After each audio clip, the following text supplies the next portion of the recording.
Can I just say I almost like tapped out when you decided on the subject matter for this show today? Could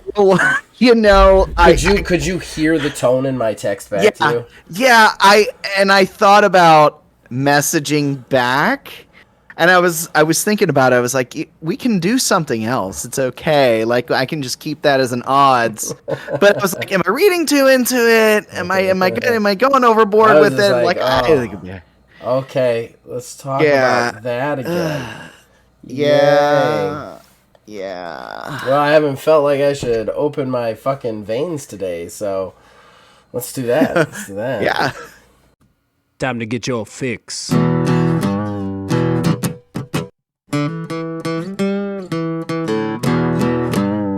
It's a horrible gaming podcast. It's not good, it's not great. Horrible gaming podcast. It's not even what you would call fair. It's really not that good.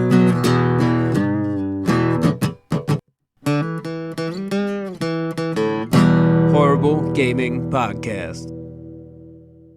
Hello, my name is Zachariah with Old Man Gaming. You, dear listener, have chosen for whatever reason to listen to another Horrible Gaming Podcast. I am not alone, and usually I am never alone. With me is... Neil, a.k.a. a tiny wizard. Yes. And we have a very depressing show. I'm gonna just say it. Don't listen to this show. But Pat, skip this show. Listen to somebody else's show. William Houin just posted a podcast. Go listen to his show. Way more upbeat and positive than this particular show is gonna be. So just skip this one. We have to do this because come back next week. It's what we have decided to do with our time, but it's what we've promised to do. But yeah, come back next week. This isn't the show you want to listen to. That being said, we got to thank the people who have made this dumpster fire possible, and that would be Mr. Mark Bell behind our ugly faces. He provided the wonderful original graphic for Old Man Gaming. We thank him for that. Then, of course, the man who makes the music, my brother Nick Van Sliders, provided the theme song for this show and all shows here at OMG, and we thank him for that. So we will be right back with Fan-Ter-Raction. Horrible Gaming Podcast. All right, so that brings us to our first segment, Fan-Traction, our most important segment. That's where we, the co-hosts, talk to you guys, the fans. We read out your comments where we find them. And yeah, we just talk about them, riff about them, communicate with you guys. That's one thing we can offer because we're more of a smaller time operation here. So let's get started. William Houin starts us off. Hi! Oh, wait a second. He might not start us off. Hold on a second. There we go. He is starting us off. Hi! Exclamation point. I really hope people won't buy a $70 single-player focused live service game. It's just dumb. I don't know if I agree with that. Let me read the whole letter, and then we'll talk about it. I'm quite happy to see how the RE4 remake is looking. They kept most content intact from what I've seen. I'm cautiously optimistic. They remade Resident Evil 1 and 2 and 3. Yeah, but the Resident Evil 1 remake wasn't like the 2 and 3. Just want to say that out there. Wind Waker is my favorite Zelda game of all time. I don't care what anyone else has to say about it. I love it. Neil, disc or die. The physical game container be like, here's your download code for your game, or please install this 100 gigs update after putting your disc in. Hashtag that's it. We just talking about it, man. All you get now is junk with the game. There's no, the physical copy doesn't matter. It's all a digital copy anyway. It's just junk that you keep in your house. That's it. Yeah, I am a fan of junk. As he and I were talking about, I mean, you can see behind me my various junk things on the shelf, on these shelves, right here behind me. All the junk. I've got some There's junk. more junk. I'm not going to say I don't have any junk, but for the games, that shit just doesn't matter anymore. The only thing that mattered to me was I could find deals to make it cheaper to get it physical back in the day, but you really can't do that anymore. That's kind of gone away too, you know? So Yeah, nothing like trade-ins ever... aren't worth it anymore. Like it's not what it used to be. Yeah, you know? I never really even... I stopped doing trade-ins when I was like 16 anyways. Yeah. Yeah. Then we've got Jason. He says, quibble is a normal word. I never said quibble wasn't a normal word. I never said it wasn't a word that exists in the English language. I just thought it was interesting that he used it. That's all. And then the rest of this text, this message, I can't quite read it because it's got some words in there that are just not in English. So, sorry. Can't help you on that one. Then Asylum66 posted a heart emoji. I'm guessing he's responding to the part that I can't quite read. Sorry about that. Moving on, Jason then says VR is overrated. It's not even really VR. When holodicks or assist come around, I'll be interested. Yeah, I agree. I don't think VR is necessarily bad in the state that it is. I definitely think it's overpriced, is what I would say. And I think it has to be because of the technology, but you get at this point where, like, the product that you're giving us, we understand that it costs that much to make, but it's not worth that much to us. Does that make sense? Like, yeah. Like, you're not giving us, like, you're giving us $70 games on a $600 system that, like, I can go out and buy a $500 system and $60 games and get a better experience with more content in it. You know? Yeah, and you hit the nail on the head. Like, at the end of the day, people can charge whatever they want to charge for things, but like all other things in the world, if we don't think it is worth the price being charged, then we're not going to buy it. That's like economics 101. Yeah. Yeah, I exactly. And I think that's the problem that VR suffers. I mean, even if there is content there, you have this wall that you can only play. Like, even if you don't get motion sickness in VR, you still can only play it for like 2 or 3 hours before, you know what I mean? Before you've got to take a break or your shit starts to get fucked up, you know? Yeah. So, like, I feel like there's just this, like, natural wall there. I don't necessarily think the idea of what it is overrated. I think it's overpriced would be the word I use, because regardless of how much it makes to how much it costs to make, it's not worth what you have to spend on it, you know? So then Jason continued, urinalism is a huge problem in journalism in general for quite some time now. I don't want to get started on this because it'll get political with me, but yes, I think all journalistic integrity on just about every front I can think of is in the crapper. I don't think anybody, whether you're looking at gaming, whether you're looking at Republicans, whether you're looking at Democrats, whether you're looking at some side thing, whether you're looking at sports, I don't think there's any journalism that has any, like, merit. They're all just, like, spewing shit that they hear from their cousin Eddie, you know? Like, that's the kind of thing. Just to be first. And it's really annoying, you know? It's really annoying. Asylum66 then chimes in. Suicide Squad gameplay didn't bother anyone. The squad was just floating, shooting the villains that were just standing on rooftops. Literal fish in a barrel. How about the exciting part of shooting a purple shiny spot for 30 seconds? Can't wait to fight that boss. I was excited for this game too. It's looking boring as crap. Yeah, I mean, I'm not going to argue with anything he says. Are you? You know, what was it? I think it was a part of podcast, the Beyond podcast, the IGN's one that they do. They were talking about, like, the implementation of these sort of games. And, like, the Suicide Squad, like, at its core, it's just, this game is just... It's the Suicide Squad name slapped on something. Yeah. Because you're not going to have any sort of, like, permadeath or anything like that. Right. It's not going to be what makes the Suicide Squad the Suicide Squad. It's just we want to make a live service game with DC stuff this is what we're going to do.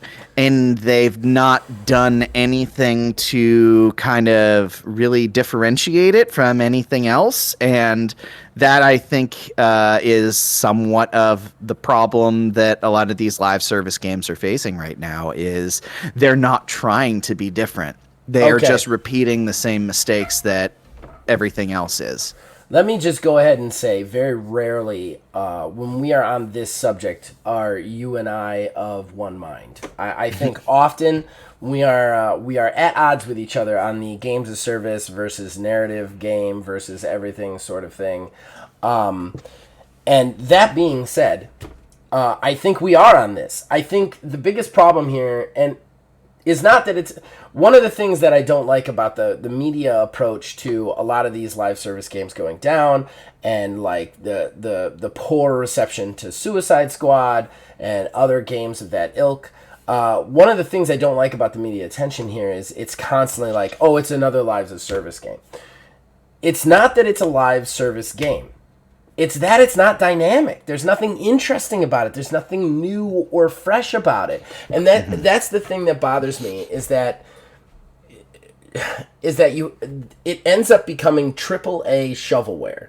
It's just they're taking something that has already been done 1,000 times and re-skinning it and putting it out there because they think that doing that makes them the same amount of money as the people before them. But the problem is that the money was made by the people before them because they actually did something different.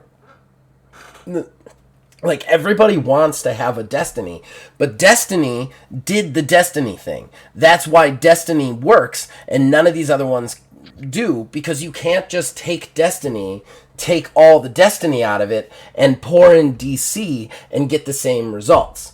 Right. It's the same with Marvel's Avengers. Marvel's Avengers could, like, a live service superhero game could be amazing. It could be truly amazing. I'm all here for it. But none of these game producers that are making these, at least, I don't know, I haven't seen Suicide Squad in the wild yet, but from what I see, it looks a lot like Marvel's Avengers, a lot like Gotham Knights, and in my opinion, what it ends up being is none of these people are taking these games and saying to themselves, how do we make a superhero game lives as service? They're saying, how do we make a lives as service game with superheroes in it? And that's that. I know that seems like a silly distinction, but it's a big one, because if you built Marvel's Avengers ground up to be a lives as service game for superhero enthusiasts, it could be really fucking awesome. I mean, I think I've got a couple videos on the channel of how they could have made Marvel's Avengers really fucking awesome. I think the same goes for Suicide Squad. But what you end up having is this, we'll take Destiny, we're going to pull the Destiny out of it, we're going to stick in Harley Quinn, and people will buy it. It does not work that way, companies. You have to innovate in the space. And that's something that really bothers me about the way lives as service is treated right now, is because everybody just thinks it's because it's lives as service. No, it's because these companies are just literally copying, pasting, and thinking we're not going to start noticing, you know? Yeah, I feel like it comes down to two questions that are hand in hand. What are you making? Mm-hmm. And why you are making it. Right. Exactly. And Suicide Squad looks like it's going to suffer from that. I'm not going to speak ill of it quite yet because I've never played it. I haven't seen it in the wild. But from the gameplay that we witnessed at that Sata play, it didn't look that promising to me. It looked very much like Marvel's Avengers with more shooting. That's what it looked like to me. And as much as I want a game with Samoa Joe voicing King Shark to be good, I don't know that this is going to be the one, you know? Yeah, especially when a lot of these characters are kind of really, like, at their core melee focused anyways. For this, it's just like, hey, they got jetpacks and guns, guys! Woo! Yeah, yeah, like, I get it for Harley Quinn, but why does Captain Boomerang have a fucking rifle, and why is King Shark running around with a Gatling gun? He's a giant, indestructible shark person. Yeah, it makes sense for, like, Deadshot. Sure, go ahead. Get him some guns. Give him That's some his guns. MO. Exactly. I don't understand the guns aspect. Yeah, it does look rough. It does look rough in my opinion. Moving on, Jason says $40 for a full new game is pushing it. $40 for a remaster is nuts. From a Metroid guy. Okay, but I'm gonna say this, Jason. You are yourself, and if that's the way it is for you, that's totally fine. And while in some ways I 100% agree with you on this, Neil is his own person, and he has a right to decide what value he places on games. If he places $40 value on one single remastered Metroid game, that he's waited for literally 4 or 5 years. He's well within his rights. He's well within his rights. There are a couple of remasters that I'd pay $40 for out of the box if they did it right and I was excited for it. So, like, I mean, I get it, man, but the blanket statement, you can't make that about people because people are subjective. And Neil gets to decide what something's worth to Neil, just like I get to decide what something's worth to me, which brings me all the way back to William Houghton, who said, I really hope people won't buy a $70 single-player focused live service game. It's just dumb. I don't know. I would play $70 for a single-player live focused game if it was good. Like, I would. If it was good and it didn't have a fuck ton of microtransactions day one in it, I would definitely pay $70 for it. It depends on what product you're showing to me and what I'm getting out of the overall experience there. I would say Skull and Bones is heavily single player focused. Like, you can party up and you are supposed to party up at times, but overall you can do everything in the game by yourself. And you can either be in PvP where you're fighting other people or PvE. And I would almost go to the fact that other players usually make up enemies to you. That being said, I'd pay $70 for it if it was good. And I will pay $70 for it if it's good. It's just you have to bring something good to the table. And you also have to not stick a fuck ton of microtransactions in it to make extra money off me. That's my big problem. You got to pick one or the other. But still, value is in the eye of the beholder. It depends on the person who is experiencing the value at the time. And I agree. I would not pay $40 for one single remaster when they've set the bar for 3 masters at a time. Whatever. Like, but at that same time, I don't think we should fault Neil for spending $40 for it or thinking it's worth it. I don't think we should. So, that being said, I think that is it for Fanteraction. A lot of people coming at us this week, but it's all good. It's all good. So what are we talking about this week? We are talking about more bullshit, man. Microsoft's fucking transactions probably going through. Sony might be buying Take-Two. And basically we continue moving towards the singularity of all game companies becoming the same one. So, fun stuff. Hope you guys enjoy that for 50 minutes. So like I said, skip this one. Just skip this one. You know what? Press pause, delete this off your phone, go outside, play Frisbee with your kids. Or if you don't have Frisbee, play a game that you enjoy. Sounds fun, man. Watch a different show on this channel if you want to surprise us. Just don't watch this. Don't watch this. Don't listen to this. It's going to suck. It's going to suck. I mean, or I've got timestamps. Just skip to the odds and ends and listen to the bonus. Like this, the talking point's going to be awful. It's just going to be 2 grown men whining about the same thing they've whined about 13 times. So we'll be back with that. If it's any consolation, chances are there's not going to be a whole lot of new shit to be said. I mean, this is true. This is true. All right, we will be right back with that. Horrible Gaming Podcast. Welcome back. If you decided to listen to this portion of the podcast, it's on you. You hate yourself. Yeah, you were warned. You were warned heavily by both of us, the people who are actually making the content. So there is a lot of speculation that the Microsoft deal is going to go through, which it was always going to go through. I told everybody that, but that it's going to go through due to a lot of deals they have cut for 10-year access to Call of Duty, namely being the NVIDIA GeForce Now one, I think was one of the big ones. That and cutting a deal with Nintendo. Yes, which is ridiculous. Which is absolutely ridiculous. But they did cut a deal. We've talked about the Nintendo one a little bit before, and I'm sure it's going to come up today. But the Nintendo, the NVIDIA GeForce Now was a big one. They basically promised to put not just Call of Duty, but all of the like a bunch of Microsoft games on GeForce Now, in some reduced fashion. I don't remember, but Call of Duty for 10 years, then a ton of like Xbox games are going to go to them. And then on the other side of things, it is heavily speculated and rumored that Sony is in the market to buy Take-Two, which I kind of think is bullshit, but we're going to get into it. Which one do we want to talk about first, Neil? Let's talk about this was Neil's talking point. You guys can blame him for this one. You're welcome. I almost tapped out of this episode when he said that we should talk about this. Let's cover let's just cover these deals that they're cutting here first. Okay. So, like we've already mentioned before, they've already to kind of assuage everybody's fears about what's going on with this deal.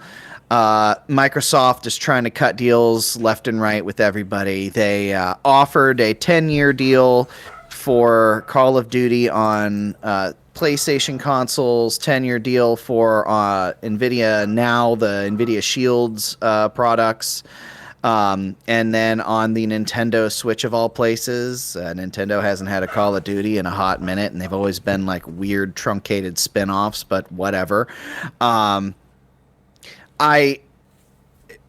These deals are only coming about to shut people up. They don't want to do these deals. And it's evidenced by the fact that they're only doing them for 10 years. Okay. 10 years is a long amount of time, yes. But is 10 years enough time for a company to straight up be like, okay, we're going to make our own competition to Call of Duty and actually build it into a name recognizable brand in 10 years? No. Because Call of Duty, they've been doing it since, Modern Warfare, the original 2007, 2008, something like that. Yeah. So they've been at this for a long time.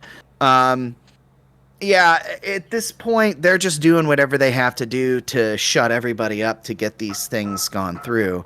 And it seems that the EU was actually going to be originally was poised to be the one to be the final, yes, this is going to get stopped because another major nation is having the same sort of issues that the U.S. is having with this.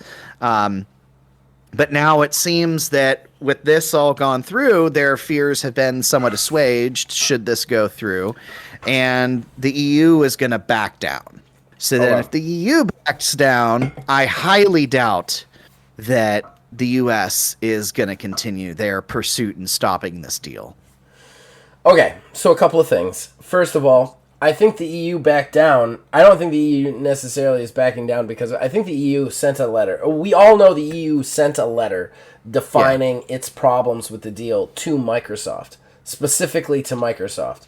I think Microsoft met all of the EU's concerns. I think that's, like, if you look at the timeline, EU goes, hey, we don't like this deal, here's why, sends them a letter. Then all of a sudden Microsoft's like, 10-year deal to Switch, 10-year deal to NVIDIA, we offer a 10-year deal to Sony, and then the EU starts to back out. I think that was what the EU wanted. I think the EU was like, hey, this is why we have a problem with this. And then Microsoft was like, sure. So that's kind of what I think that is. I'm not saying that EU shouldn't be trying to stop it or anything, but I do want to point something else out, which I think I've pointed out before. I can't remember. The EU has no way to actually stop this deal. This deal is two American-traded companies. The only thing the EU could do is potentially put sanctions or bans on Activision and Microsoft in the European Union, in the places that they represent. But they can't actually stop this deal. It's both of these companies are American traded companies on American soil. They have no actual jurisdiction there. It was more like the weight of them saying they shouldn't do it. But I think Microsoft and Activision took that letter and did whatever they needed to do. But I want to go a step further, because I agree with everything you say, with the exception of I don't think you're thinking big enough.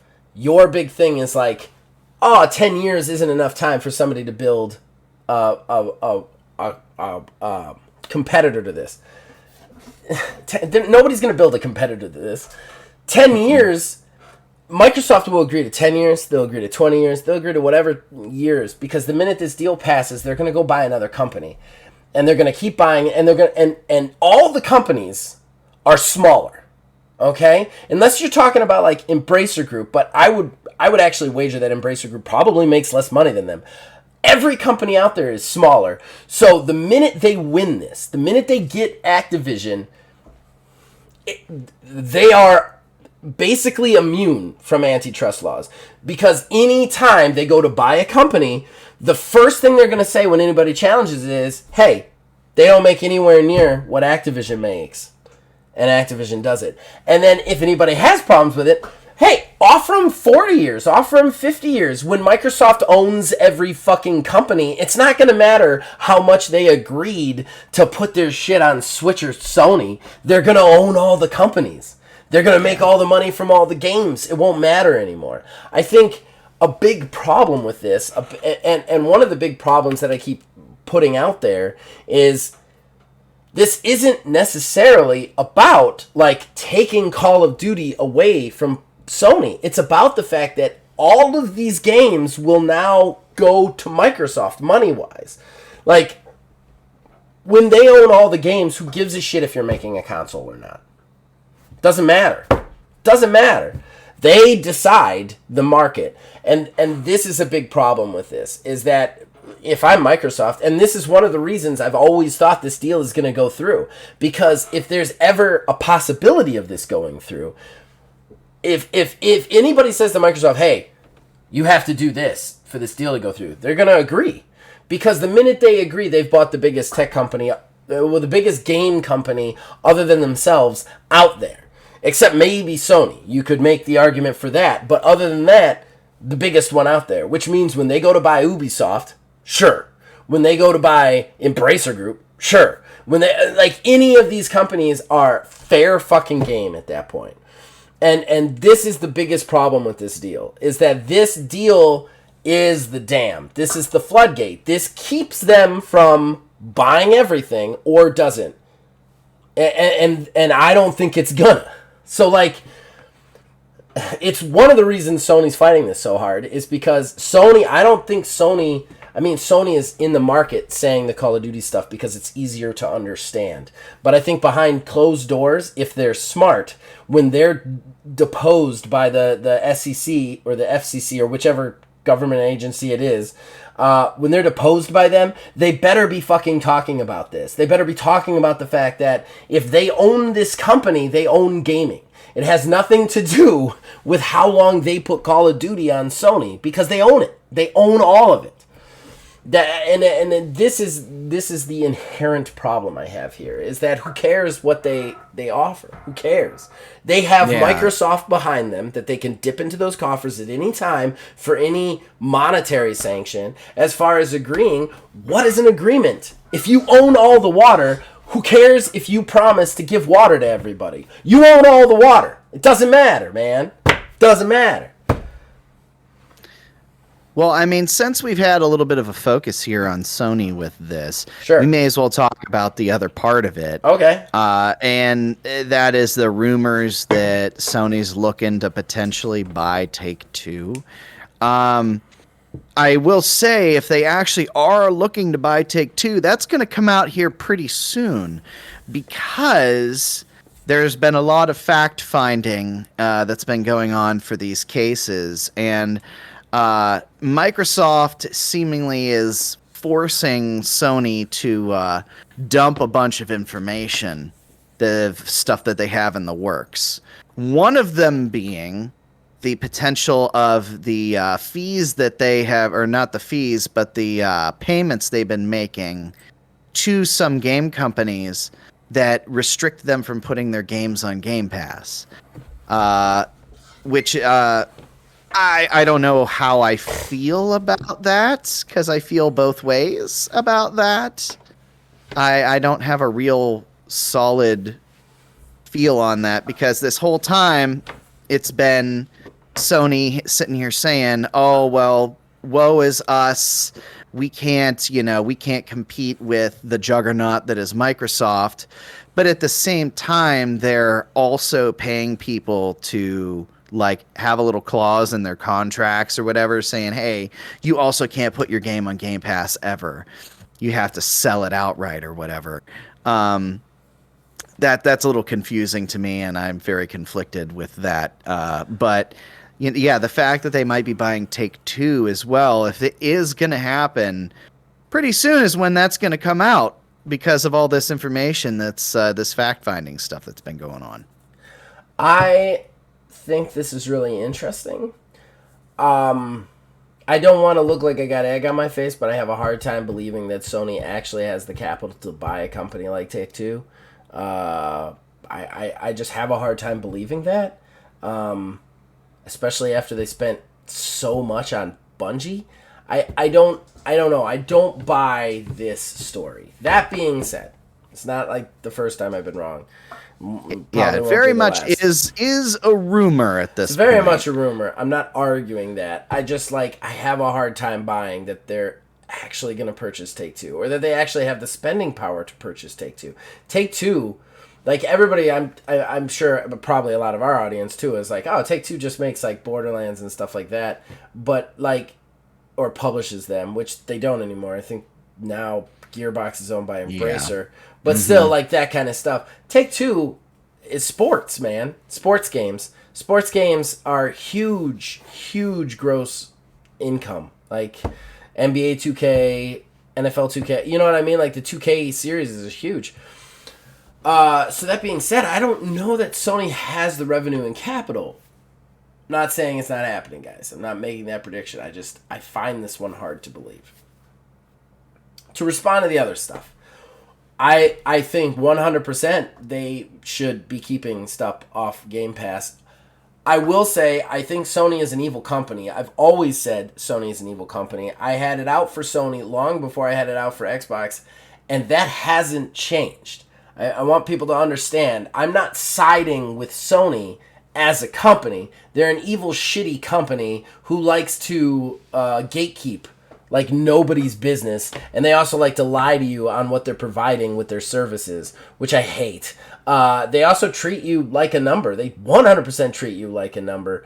All of that to the side, yeah, they're going to keep stuff off Game Pass. Microsoft has declared war on them by trying to get Activision, by trying to get Call of Duty, by trying to get these big companies. So if they can buy Take-Two, yeah, they're going to keep it off Game Pass. That's just logic. That's just logic at this point. They're not going to put shit on Game Pass if they can avoid giving Microsoft that boon. I mean, this has gotten ugly already just before the proceedings. It's not going to stop being ugly, regardless of how that ruling goes, Yeah. Yeah, it's...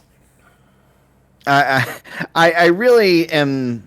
I'm into this whole story now just because when these things happen, we get access to stuff before we're supposed to have access to it, which turns into its own little like baby news cycle. It's almost like a somewhat kind of E3 from a weird legal standpoint. Yeah.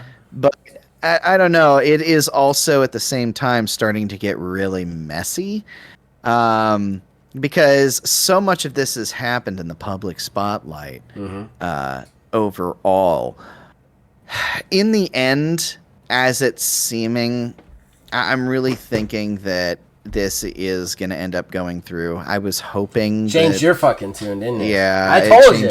I told you, man. Money talks. When the EU sent the letter, I was like, you know what? I think this is going to be enough to really cement the fact that this is going to get stopped.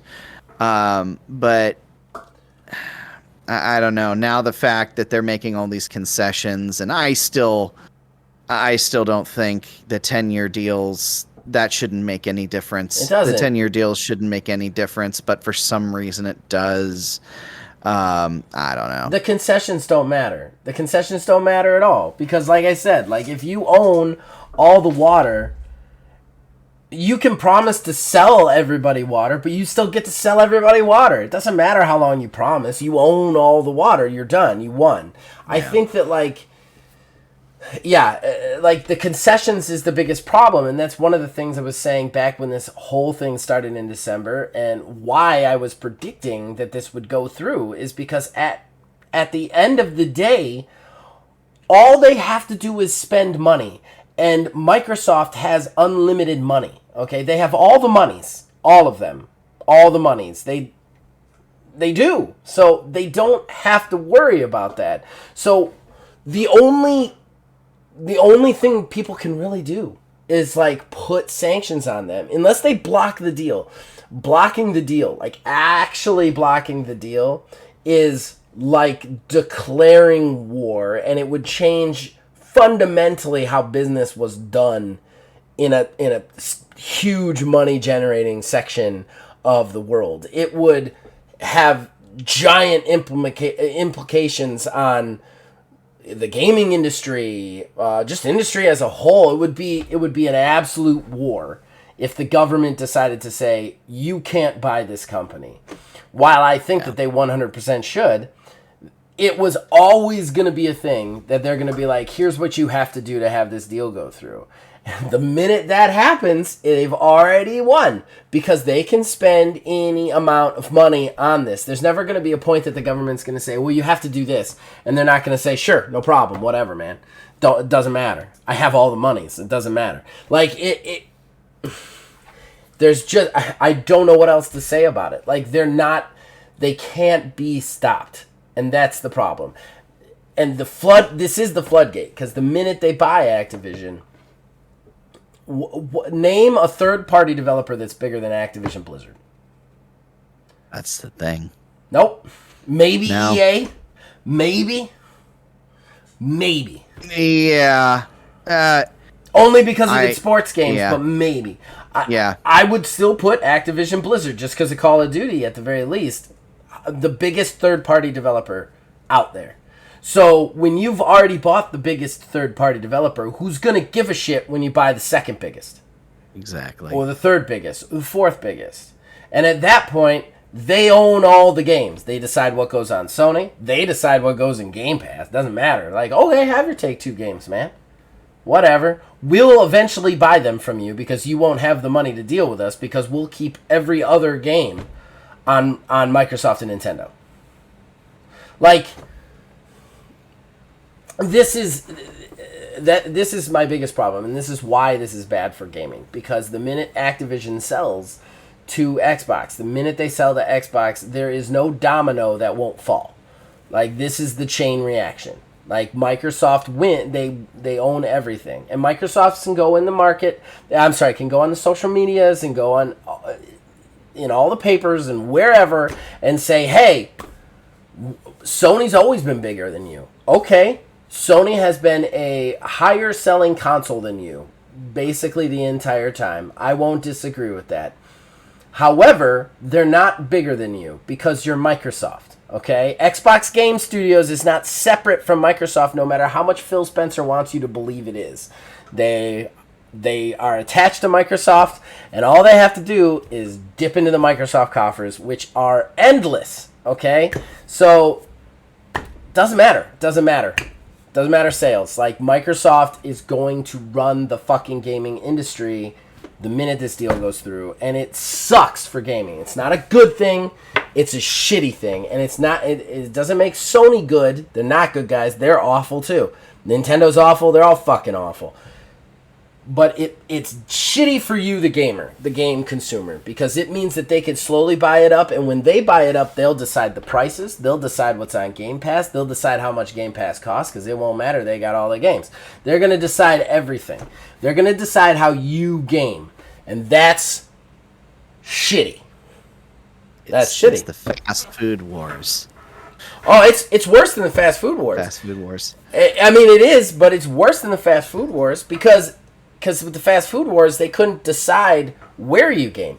If Microsoft buys Activision, like, I'm just going to throw a scenario at you. It's a severe scenario, but it's a scenario that is very possible if they buy Activision. Let's say buy Activision. Then they buy Ubisoft. Then they buy EA. Okay, let's say they have all those. Then they decide, hey, we're not going to put games on PC anymore.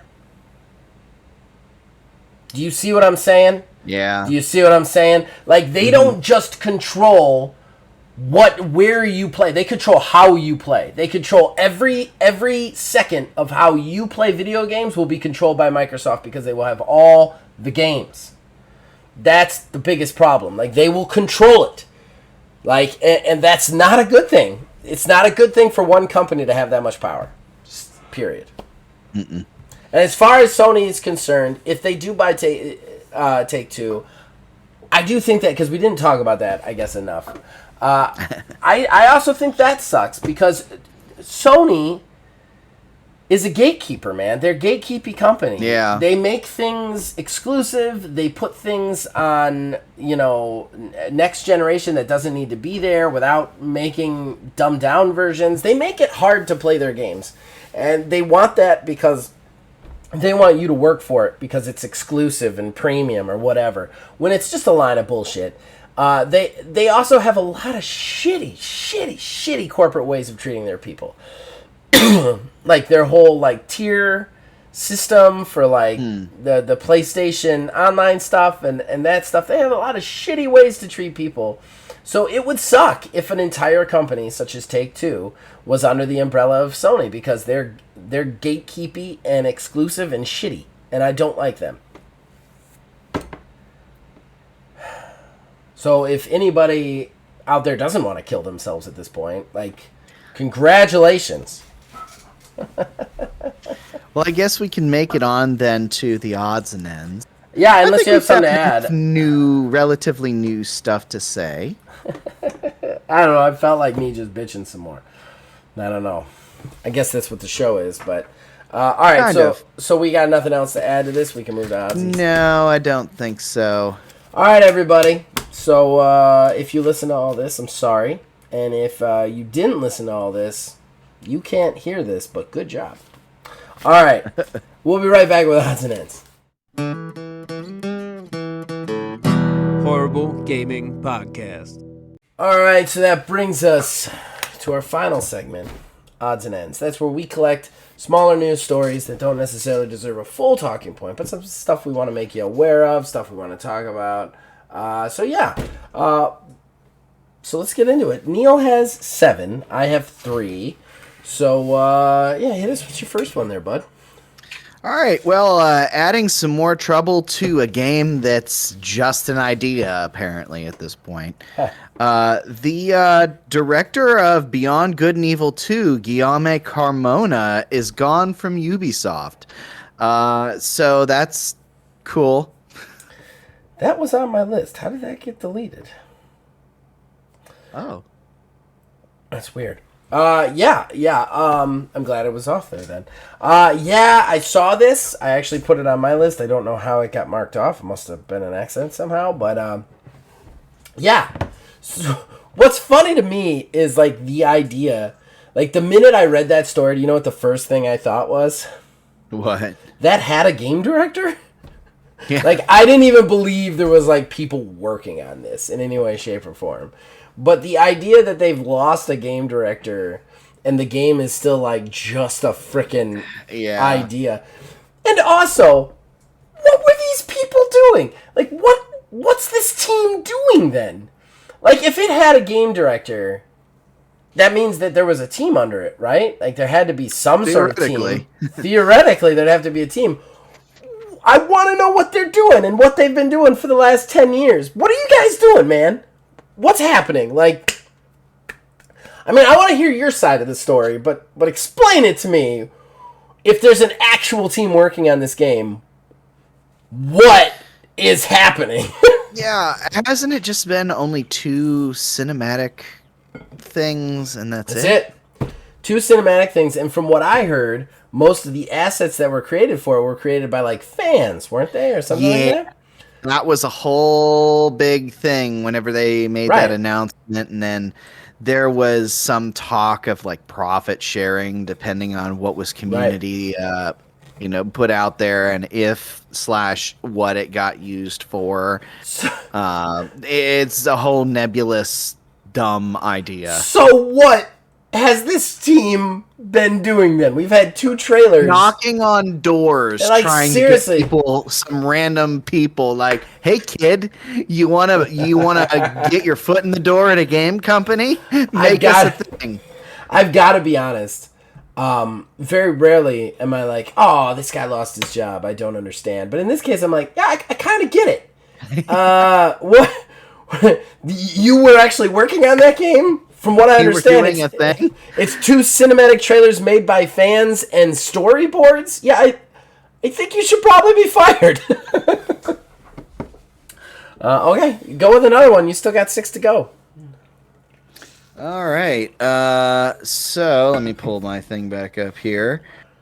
Yeah, the Mario Brothers movie. It's actually getting its release date bumped up. Oh, nice.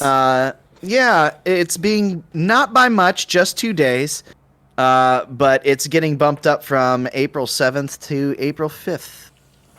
I wonder what it was debuting against that they didn't want to combat. I don't know. Yeah, like I bet you if you look for April 7th, like it's gonna be some big heavy fucking action thing that they didn't want to deal with. I mean, they could be worried about some residual from John Wick, maybe. Maybe, I don't know. I don't know how much the Mario Brothers and John Wick fan base crossover. I'm still kind of excited for that movie. I know it's gotten a lot of shit in the media for how it is, and I'm not. I'm sorry. Charlie Day is literally the physical embodiment of what I imagine Luigi is. So, like, for him to voice Luigi, I'm okay with that. And then Jack Black as Bowser, his Bowser, I will pay for that just for that because you could tell he really put work in. You know. Well, since you brought that up, I'm actually just going to go on to another one that I have because it's related. Oh, okay. So Jack Black actually went on the Kelly Clarkson show. Okay. To promote the Mario movie. And while he was on it, he dressed up like in a Bowser costume. Like Bowser and stomped around on the stage. Nice. However, the costume was apparently a tad too tight, and they had to blur his crotch because very clearly presented was his dick and balls. Oh man, that's a Tenacious D for you right there. It is a Tenacious D for you. I love Jack Black. Jack Black fan for life right here. That's hilarious. I'm even more for it now though. Yeah, even more for it. I honestly, going back to what we were saying. Yeah. Are you excited for the movie? Out of curiosity, I was nervous about it. Strictly just because of the Chris Pratt as Mario thing. But as time has gone on, I don't know. I'm curious about it. I want to see how it's going to turn out, especially given Nintendo's not really been one to let their IP go off into the wild after the last time they tried a Mario movie.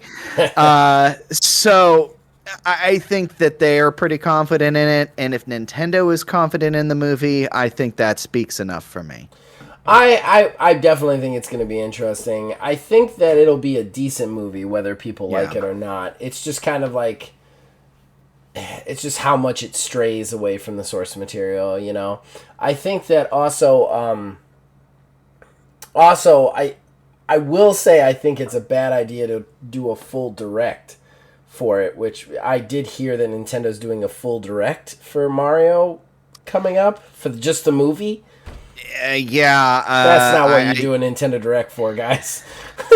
Yeah, I would assume if they're gonna do it, they're gonna do it in 5 days. Well, 5 days from today for Mario Day. Yeah. I don't know anything official.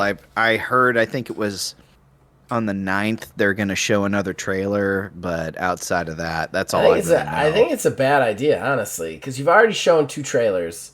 You're gonna show a third. Everybody does, but like, what is that Nintendo Direct gonna be then? You can't really show more content from Mario, so you're gonna give us what, behind the scenes footage? Like, that's DVD shit. Like, I'm not gonna tune into a live stream for that. So I don't understand exactly what that Direct is or why we should be excited about it. It's on the 9th.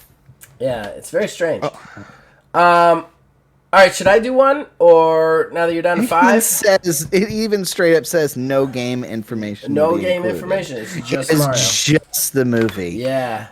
Jeebus. All right. I saw that one. I saw that one a while ago. It's just weird. It's like, do you see what I'm saying? Like, would you watch a stream for that? I wouldn't watch a stream for that. I wouldn't take time out of my day for that. No, yeah. I won't watch the stream. I'll go in and watch the trailer, but yeah, go ahead and do one. All right. So this one is an interesting one. So do you remember during the Game Awards, we saw one of the trailers was this thing called Atlas Fallen.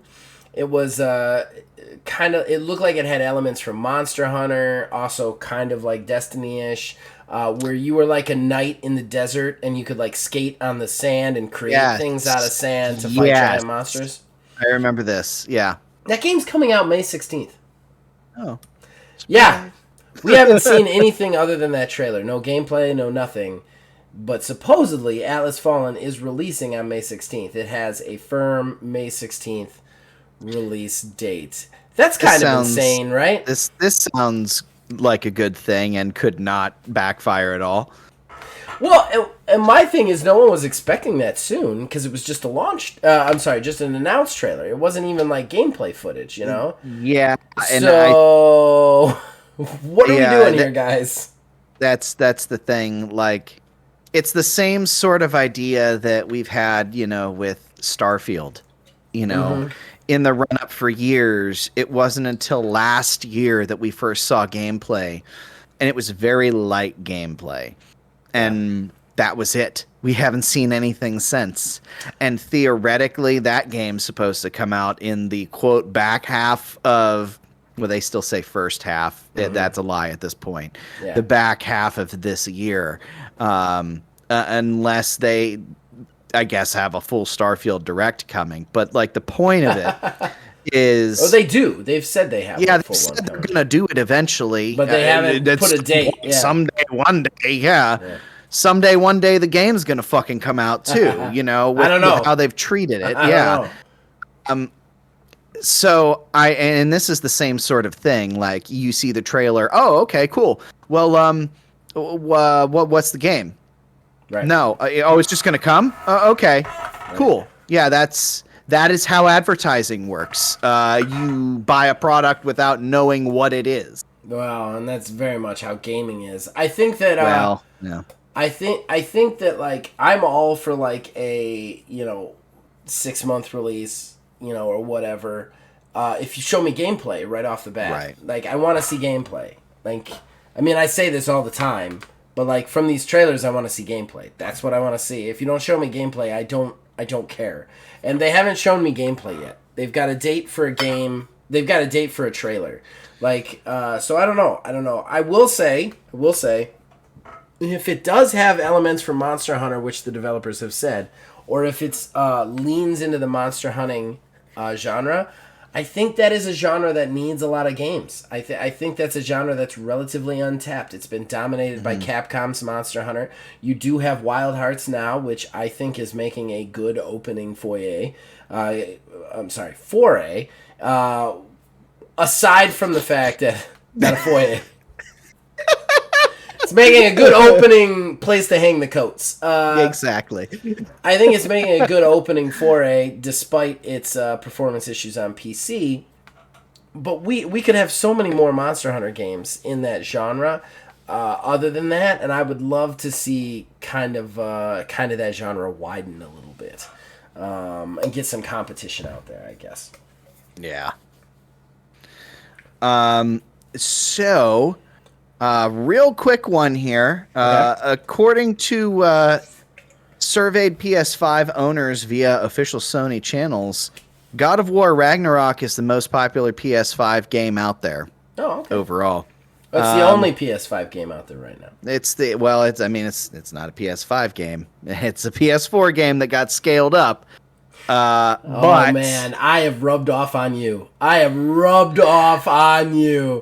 it was a PS5 game originally. They scaled it down to PS4. Well, yeah, But we both know it was a PS4 game that they were like, it's gonna be PS5, and then they were like, no, it's gonna be on PS4 too. That's the thing is they came out and said a while ago. I think I did it in odds a couple months ago that they basically straight up admitted that a lot of these games are developed for the PS4 and scaled up for the 5 and not developed for the 5 and scaled down. Yep. So yeah, I mean, don't get me wrong. Love God of War. Absolute fantastic. It's one of the best games I've played recently. I cannot wait for them to do the next one. But at the same time, we're doing this stupid shit. That the stupid shit of, well, it's on PS5. We're gonna charge you an extra $10. It doesn't do anything other than gives you performance options. Yep. But Telling you, Neil, you should just quit the podcast, man. I'm rubbing off on you in negative ways. Real negative ways. You get like 2 years from now, you're gonna be a smoker. I gotta do the fucking podcast. I've got extras. All right, so how many you got left now? 4, 3, 4? Jesus, I gotta go through and count them all again. Because I only got 2. I don't want to, because I'll go, but... 1, 2, 3, 4 more. 4 more. All right, why don't you go with another one then? All right. Luminous, the people who did Forspoken, Oh, man. they bombed. You stole mine. You stole mine. I only had 2, you shithead. I'm sorry. Nah, it's all right. They Go ahead. bombed that game so hard. They're being folded back in as a support studio in Square. Yep. Yeah. Yeah, they did. That game was not good. I am so sad. What's crazy so to sad. me is, I've watched a lot of videos on it now. Just because that's what I do. I watch gaming videos that make me depressed in life. I'm like the Mark Maron of gaming. And what blows my mind is the game itself. Like, aside from bugs or aside from it not being fun combat-wise, which it wasn't, like, the characters were shitty. Like, the story was shitty. Like, the fundamental, base things were crappy. From what I've heard from everybody, they're like, this isn't fun to play on any level. Like, you wouldn't go through the combat to get to the story. The combat isn't good enough to justify the shitty story. It's just crap. And that, it's like crap with a good traversal mechanic. What I've heard. really, really sucks is there are sometimes games come along. Like, there's sometimes when a game is bad, like, oh yeah, it was always going to be bad from like Inception on. This, if they did it right, could have been great. I think every game is like that. Well, I mean, But every I game do is. want to say, Every game is. I do want to say, everybody, I don't get to say this often, but I told everybody so on this. Like, day one this trailer came out, I said, these graphics look too good, this game is going to be shit. I said this. I fucking said this. And it turned out to be shit. I just want to say that once. Just once and we can move on. I said this game was going to be shit from day one, and everybody was excited. Everybody and their fucking brother was excited because of how good the game looked. And I was like, yeah, but the graphics don't matter if the game sucks ass. And this game sucked ass, man. And I said it was gonna suck ass. I told you so, world. Jesus. It sucks because, like you said, I mean, all games are like that. Obviously, if they're done well, they're gonna be good. Yeah. Sometimes you have to look a little harder than others. I feel like this one was one of those where you didn't have to search for it. It was a trope for sure. The fish out of water, stranger magically transported to a land situation. But I don't know. I feel like they could have done something with this because that's usually reserved for movies, not necessarily games. But they wrecked it. When I played that demo, I you talked about it. Yeah. Cannot describe how it felt when I played that demo because I was so excited. So excited. And the fact that I shut it off within 5 minutes, it was just like how I felt with Days Gone. Exactly how I felt like Days Gone. Yeah. Like, there's no purpose for me to waste my time even doing this at all. And there's some poor people out there who spent $70 on that game. Yep. Yepers. I'm just gonna do my last one since you stole one, and I don't want you to steal my other one. Yeah, it's all right. Is it Yuji Naka? No, it's not Yuji. Yuji Naka's.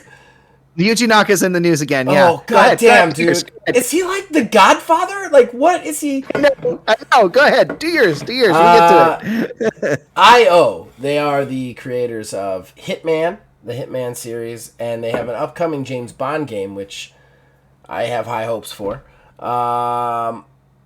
They are apparently there was rumors that they were working on another IP.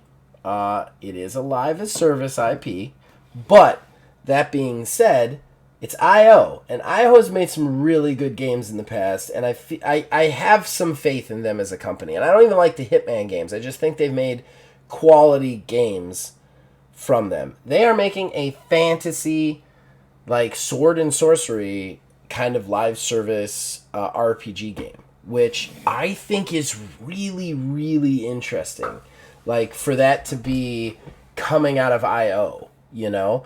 And what gives me more high hope for this too is IO is independent again. Like whenever they were doing bullshit with the Hitman series, they were owned by another company. I can't remember which, but they were owned by another company. They're an independent studio. They got their Hitman rights back. They're independent again. So the idea that they could be making something, I have high hopes for it, honestly, because I feel like they're the kind of company that's gonna make a game to make a game, not just reskin Destiny. You know what I mean? Right. So yeah, IO is making a sword and sorcery fantasy game that will have like a lives as service kind of feel to it, which is really interesting to me. Really cool, I think. For a second, I thought you were going to say a live service John Wick game. Oh, man, my mind would explode. Like, my mind would explode on that. I would be so excited for that. Because that'd be amazing. Because they'd be independent, too. You know what I mean? So that could be really something special. Like, you know, if IO got that, they'd make a John Wick game first with live... You know what I mean? Like, that'd be sweet. That'd be sweet.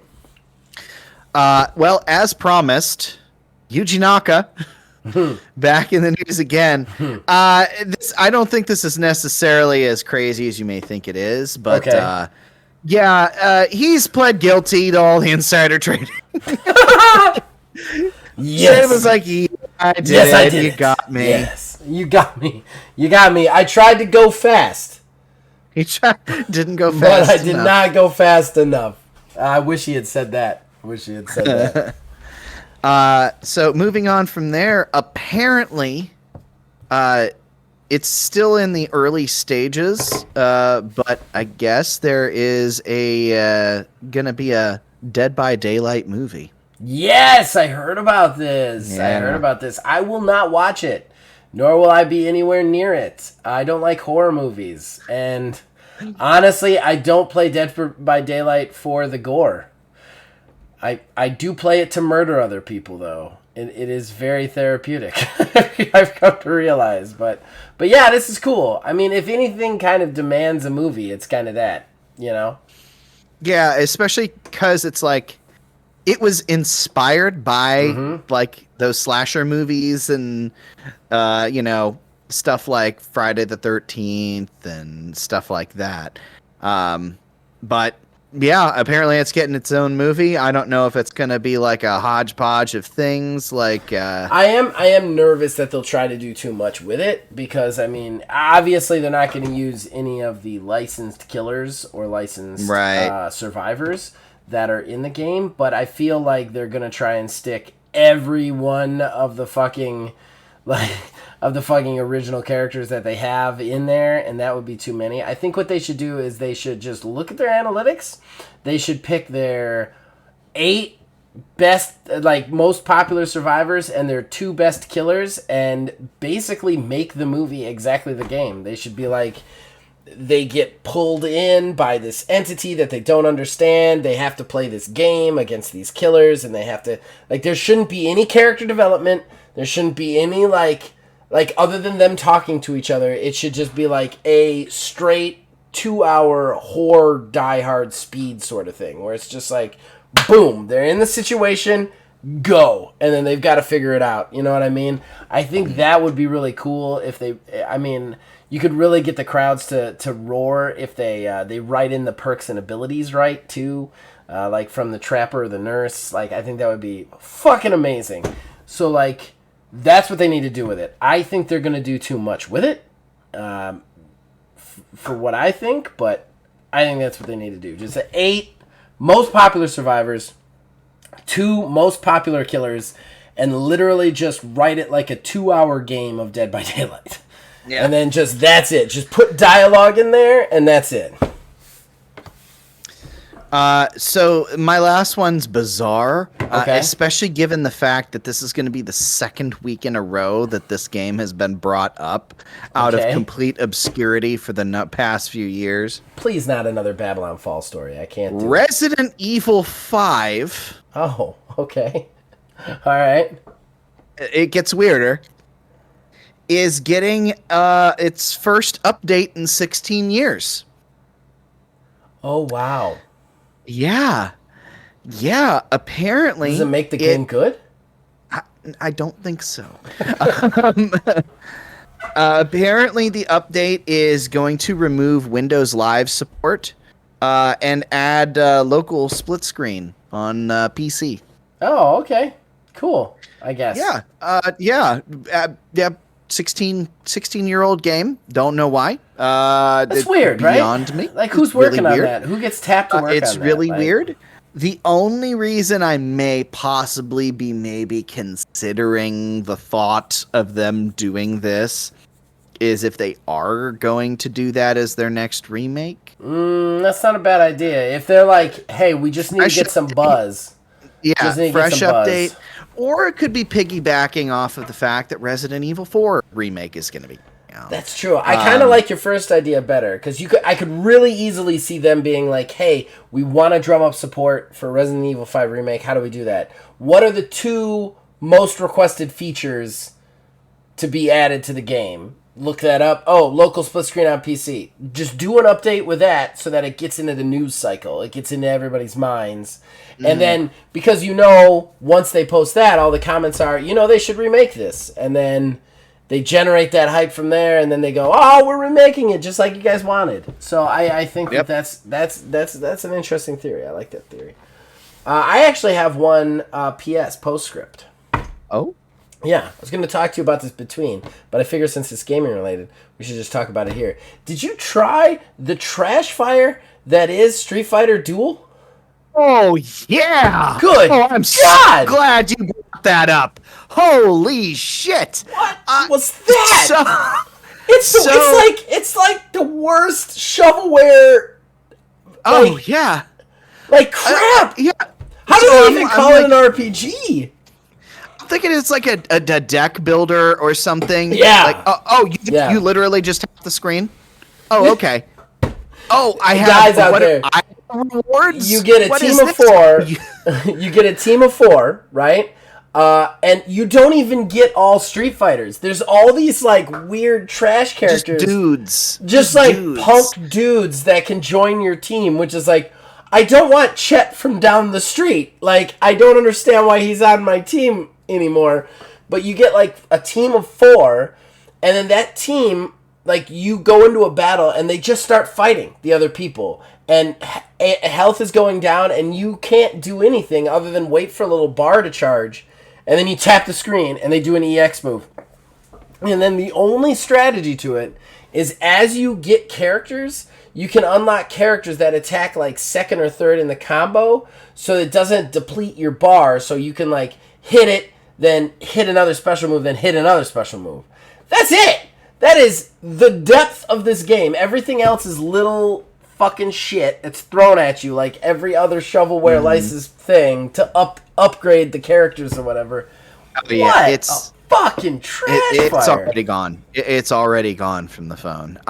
Oh, same here. I played it for 15 minutes just to get through the tutorial. That's exactly And then I was like, no, what no way. happened. That is exactly what happened. I'm sitting here like I'm thinking like, oh, this is just the tutorial. Like, okay, fine, whatever. And then you go on to the next mission. I'm like, oh, okay, so this is just like practice run to see what I've learned. Okay, and then like the next one, it's like it's the same thing. What the fuck? I'm like, okay, and I shut it off, and then I'm getting notification. You've maximized your idle rewards. Jump back in. And like, no, I don't think I will. No, thank you. I will. No, thank you, sir. I don't understand how that made it onto a show, like an actual show. Like, I don't understand how that was an actual trailer. Because you remember, that was on one of them. I can't remember which one, but that was on one of the shows that we were, like, going through. Like, either it was the Game Awards or something like that, that we were, like, going trailer for trailer, and then we talked about it.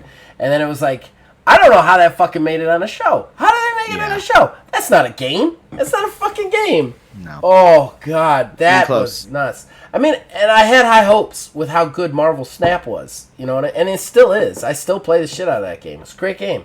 Great game. I did try Snap, by the way. And I don't know if I mentioned that to you. I'm sure you hated it because you hate everything I love. That's just how you work in the world. Yeah. Yeah. Yeah, there it is. Told you guys. I think it was a little too simple for me. Neil doesn't like It's Not Simple. You have not played it enough. I know there's a deeper strategy, but it's like, put your stuff at the places, best 2 out of 3, you get like 4 turns, call it a day. Yeah. I don't know. I thought I was expecting more. I don't know. I get where you're coming from on that complaint. Like, it's not like Yu-Gi-Oh! Or Eternals or like Magic the Gathering. And that's kind of what I think a lot of people were hoping for. But once you get past that, there is a depth to it and a speed to it that I really enjoy. I do like that I can, if I come up with a deck concept, I can make it, try it, and see if it works within 15 minutes. You know? Yeah, like, that's something that's nice to me. It definitely does have strategy by like, you know, playing certain cards at certain locations based off of who is or isn't there. Like, that I get that. Like, that's definitely a level of strategy. I don't know, the fact that the games only last like 5 minutes. They're very fast. It's cool for the fact that it's a mobile game.